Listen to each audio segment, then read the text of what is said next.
Welcome back to बैरिका classes. मैं हूँ ऋचा श्रीवास्तव। मैं आपका क्लास 9th का डाइवर्सिटी ऑफ लिविंग ऑर्गेनिज्म ये मैं एक्सप्लेन कर रही हूँ, जिसमें मैंने आपको कुछ चीज़ें एक्सप्लेन की थी। मैंने चैप्टर का ओवरव्यू दे दिया था कि क्लासिफिकेशन क्या होता है, बायोडाइवर्सिटी क्या होता है, कितने तरीके के ऑर्गेनिज्म होते हैं, क्या क्या प्रोसेस होती है क्लासिफिकेशन के लिए, ये सारी चीज़ें मैंने थोड़ा थोड़ा बता दिया था आपको। ठीक है, तो चलिए आज का नेक्स्ट टॉपिक जो है वो क्लासिफिकेशन ऑफ ऑर्गेनिज्म, ये मैं एक्सप्लेन करने जा रही हूँ आपको। ये होता क्या है क्लासिफिकेशन। तो जब हम कैटेगरी में ऑर्गेनिज्म को डिवाइड करते हैं तो वही प्रोसेस क्या कहलाता है, क्लासिफिकेशन कहलाता है। ठीक है, कैटेगरी में डिवाइड करना, अलग अलग कैटेगरी में ऑर्गेनिज्म के कैरेक्टर्स के बेसिस पर उनको डिवाइड कर देना, यही प्रोसेस क्या है, क्लासिफिकेशन है। ठीक है, क्लासिफिकेशन जो है वो कुछ उसका बेसिस होगा जिसके बेसिस पर हम क्लासिफिकेशन करते हैं। तो ऑर्गेनिज्म को उनकी सिमिलैरिटी और डिसिमिलैरिटी के बेसिस पर डिवाइड किया जाता है, सिमिलैरिटी एंड डिसिमिलैरिटी। सिमिलैरिटी और डिसिमिलैरिटी के बेसिस पर डिवाइड किया जाता है। ठीक है, सिमिलैरिटी जैसे मान लो मैंने एक क्लास में कई कैरेक्टर्स के बच्चे हैं। ठीक है, जैसे मान लो हाइट को मैंने कैरेक्टर मान लिया।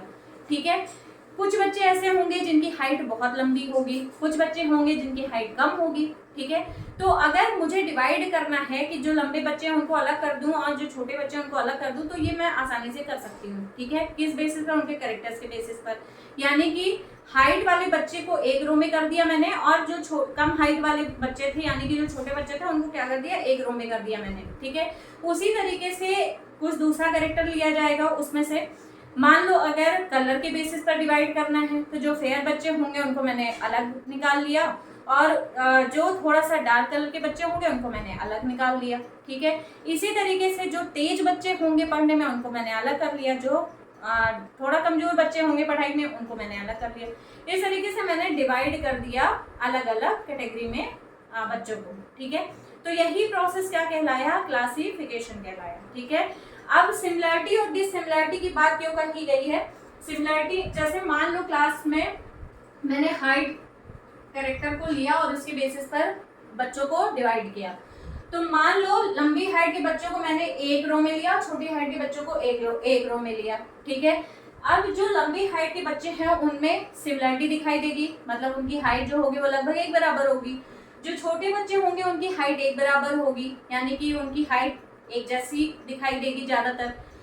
और लेकिन अगर इन दोनों में देखा जाए तो डिसिमिलैरिटी ही तो दिखाई देगी, यानी कि ये हाइट में लंबे हैं और ये हाइट में छोटे हैं। तो सिमिलैरिटी और डिसिमिलैरिटी के बेसिस पर कैरेक्टर्स को मतलब डिवाइड किया गया, और इस तरीके से ऑर्गेनिज्म को इसी के बेसिस पर डिवाइड किया गया, मतलब कैरेक्टर्स के बेसिस पर ऑर्गेनिज्म को डिवाइड किया गया, हाइट के बेसिस पर। ठीक है, तो डिसिमिलैरिटी और सिमिलैरिटी को बेसिस माना गया। अब जब हम डिवाइड करते हैं लेकिन फिर भी उनमें क्या दिखाई देता है, यूनिटी इन डाइवर्सिटी दिखाई देता है, मतलब वो एक दूसरे से कहीं ना कहीं तो इंटरलिंक्ड है। जैसे अगर मान लो बहुत तेज बच्चा है तो वो वीक बच्चे को क्या करेगा, थोड़ी तो हेल्प करेगा ही, यानी कि वो एक दूसरे के पास बैठ करके एक दूसरे की हेल्प कर सकते हैं। तो इस तरीके से वो क्या हुआ, यूनिटी दिखाई देती है डाइवर्सिटी में। ठीक है, तो ये प्रोसेस भी इस क्लासिफिकेशन में दिखाई देता है। अब एक टॉपिक आता है इवोल्यूशन। ठीक है, इवोल्यूशन क्या होता है और इवोल्यूशन किस तरीके से क्लासिफिकेशन से जुड़ा हुआ है। ठीक है, तो सबसे पहले डार्विन जो थे उन्होंने इवोल्यूशन के बारे में बताया था, और इनकी बुक में उन्होंने एक्सप्लेन किया इवोल्यूशन को, ओरिजिन ऑफ स्पीसीज। उनकी बुक का नाम क्या था, origin of species. I think 1869 में ये प्रोसेस ये मतलब बुक उनकी पब्लिश हुई थी, जिसमें उन्होंने अपने इवोल्यूशन के टॉपिक को एक्सप्लेन किया था। ठीक है, इवोल्यूशन होता क्या है, इवोल्यूशन जो है वो एक लॉन्ग टर्म प्रोसेस है, यानी कि एनवायरनमेंट के अकॉर्डिंग जब किसी भी ऑर्गेनिज्म की बॉडी में चेंज होता है तो वही प्रोसेस क्या कहलाता है, इवोल्यूशन कहलाता है। ठीक है, अब दोनों में रिलेशन क्या है, जैसे एक है क्लासिफिकेशन और दूसरा है इवोल्यूशन। यहाँ मैंने लिखा एंशिएंट कैरेक्टर्स और यहाँ लिखा मैंने मॉडर्न कैरेक्टर्स। तो जो एंशिएंट कैरेक्टर्स होते हैं वो क्या होते हैं, मतलब जो बहुत पहले से प्रेजेंट हैं, और मॉडर्न कैरेक्टर्स जो कि इन्हीं एंशिएंट में डेवलपमेंट होने के बाद क्या हुए, वो मॉडर्न कैरेक्टर्स में मॉडिफाई हो गए। ठीक है, ये क्लासिफिकेशन जो है ये एंशिएंट कैरेक्टर्स को बेस मान करके ऑर्गेनिज्म को डिवाइड किया जाता है, ठीक है। लेकिन जो इवोल्यूशन की प्रोसेस होती है वो मॉडर्न कैरेक्टर्स को बेसिस मान करके इवोल्यूशन होता है। जैसे पहले के जो ऑर्गेनिज्म थे उनमें कुछ चेंज हुआ होगा, क्योंकि आज का एनवायरनमेंट पहले के एनवायरनमेंट से काफी चेंज हो गया है। तो पहले के जो ऑर्गेनिज्म थे उनमें कुछ चेंज हुआ होगा, तब जाकर के आज के ऑर्गेनिज्म हमें दिखाई दे रहे हैं। तो ये प्रोसेस क्या हो गई, इवोल्यूशन हो गई। ये इवोल्यूशन की जो प्रोसेस है ये बहुत लंबी प्रोसेस है, यानी कि लॉन्ग टर्म प्रोसेस है। ये कम समय में कंप्लीट नहीं होती है, इसको कंप्लीट होने में कई साल लग जाते हैं, ठीक है। तो इवोल्यूशन की जो प्रोसेस होती है इसको एक एग्जांपल से समझते हैं। जैसे मैंने इवोल्यूशन पहले आपको एक्सप्लेन किया हुआ है, उसमें मैंने ये बताया था कि पहले जो थे छोटे प्लांट थे, जैसे जिराफ के बारे में मैंने आपको बताया था। जिराफ का जब इमेजिनेशन किया जाता है तो उसका बॉडी स्ट्रक्चर हमें कैसा इमेजिन होता है, लंबी गर्दन, ठीक है। तो वो लंबी गर्दन हुई कहाँ से, पहले से लंबी गर्दन नहीं थी, यानी कि पहले के जो प्लांट थे वो क्या थे, छोटे होते थे। तो उनको वो जिराफ आसानी से क्या करते थे, उनके लीफ को खा लेते थे। लेकिन जैसे जैसे इन्वायरमेंट में चेंज हुआ, क्या हुआ, ट्रीज का लेंथ भी बढ़ता गया, ठीक है, उसकी हाइट बढ़ती गई। तो अब वो जो जिराफ थे उनको क्या करना पड़ता था, अपनी गर्दन को लंबी करके तब प्लांट की लीफ को खाना पड़ता था।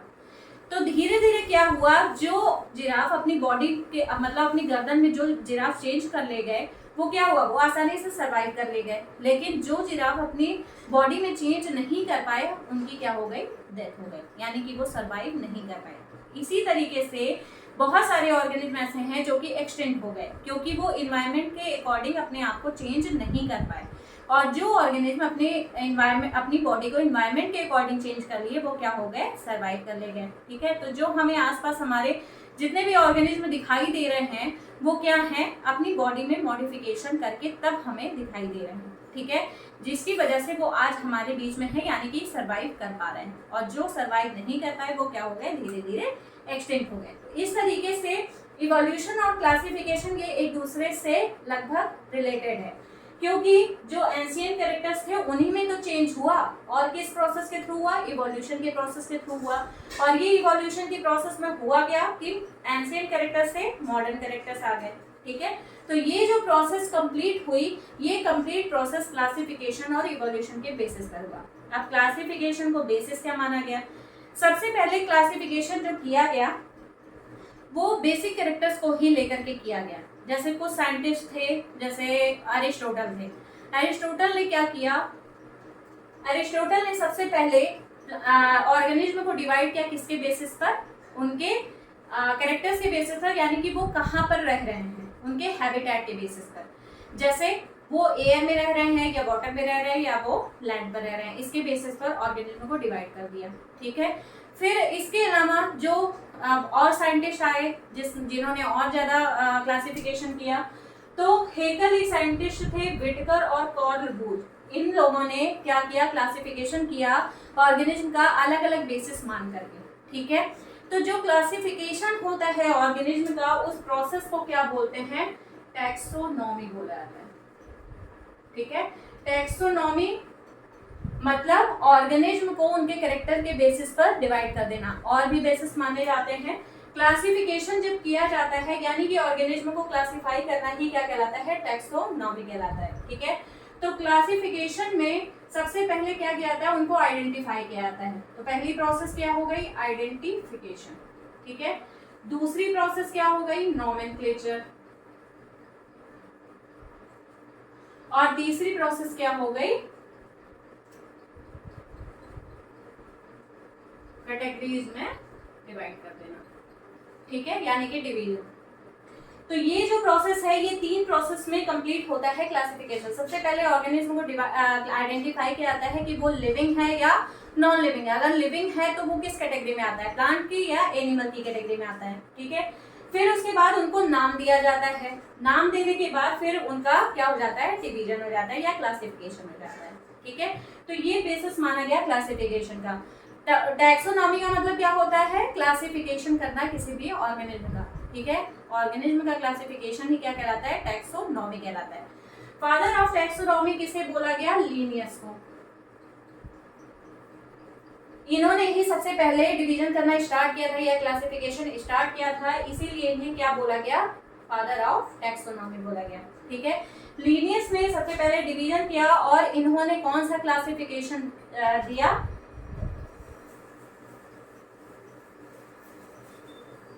Binomial classification. लीनियस ने सबसे पहले क्लासिफिकेशन किया और उन्होंने जो क्लासिफिकेशन दिया उसे क्या बोलते हैं, बाइनोमियल क्लासिफिकेशन। ठीक है, बाइनोमियल मतलब क्या हुआ कि प्लांट को सिर्फ बाई का मतलब दो भागों में सिर्फ डिवाइड किया प्लांट्स को, ऑर्गेनिज्म को। ठीक है, प्लांट और एनिमल्स। ठीक, तो इस तरीके से लीनियस ने सबसे पहले बाइनोमियल क्लासिफिकेशन दी। ठीक है, चलिए एक बार फिर से देख लेते हैं कि मैंने बताया क्या क्या आपको। सबसे पहले क्लासिफिकेशन बताया, क्लासिफिकेशन होता क्या है, कैटेगरीज में ऑर्गेनिज्म को डिवाइड करना ही क्लासिफिकेशन कहलाता है।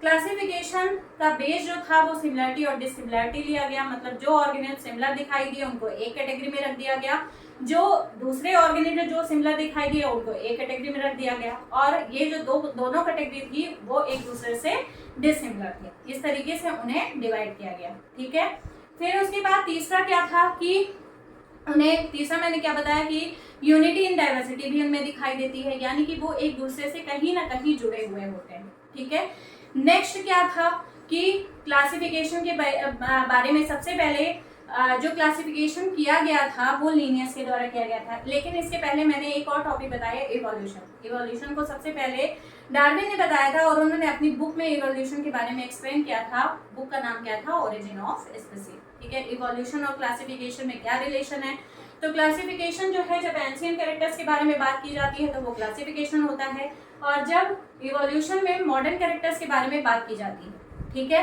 अब ये मॉडर्न कैरेक्टर्स जो होते हैं ये कैसे आए, लॉन्ग टर्म की प्रोसेस है, यानी कि पहले के जो कैरेक्टर्स प्रेजेंट थे एनवायरनमेंट के अकॉर्डिंग जब उनमें चेंज होता गया ऑर्गेनिज्म में तो वो किस में कन्वर्ट हो गए, मॉडर्न ऑर्गेनिज्म में। ठीक है, और यही प्रोसेस क्या कहलाई, इवोल्यूशन कहलाई। तो इवोल्यूशन की प्रोसेस के बाद ये एक दूसरे से इंटरलिंक्ड कैसे हैं, क्योंकि क्लासिफिकेशन जो है वो एंशिएंट कैरेक्टर्स को बेसिस मान करके किया गया, लेकिन जब उन्हीं कैरेक्टर्स में एनवायरनमेंट के अकॉर्डिंग चेंज हो गया तो वो किस में कन्वर्ट हो गया, इवोल्यूशन में।